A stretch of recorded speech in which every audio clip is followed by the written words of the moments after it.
Artist oil colors from Winsor & Newton have the highest pigment levels consistent with good handling. Now what I mean by that is you can add so much pigment to a tube of paint that it becomes unworkable, it becomes stiff and gritty. That's why we have individual formulations for each color.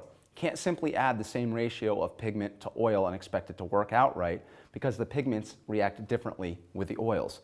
And we allow the true pigment characteristics to come through in these paints. That means variable opacity and variable sheen. You let the pigment do what it naturally does. Gives you lots of nice, unique characteristics.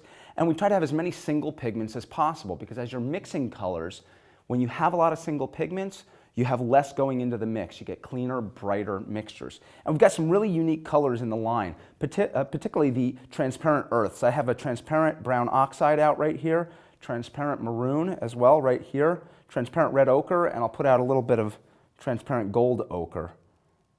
As you notice, I'm saying these are transparent colors. When you see them in their mass tone, in their thickness right out of the tube, you don't notice that, but as you drag it out, they become very, very transparent.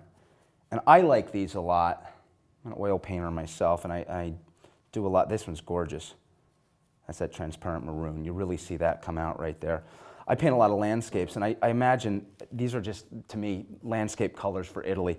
The transparent red ochre, that's a Florentine rooftop, so that's just a lovely color. It makes me actually want to go there.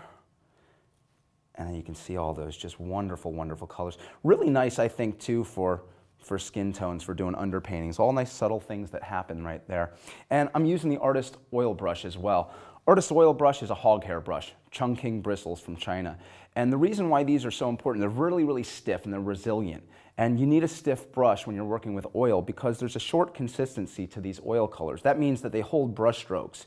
If I don't pull the paint out like I did there on a drawdown and I do this, they really hold brush strokes quite nice. That's what we refer to as a short consistency.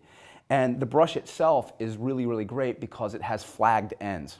If we were talking about your hair, it would be like split ends at the end of this if you looked at it under a microscope. And that holds a lot of paint, those flagged ends, so you can move this thick paint around and really get some beautiful things to happen with your oil colors.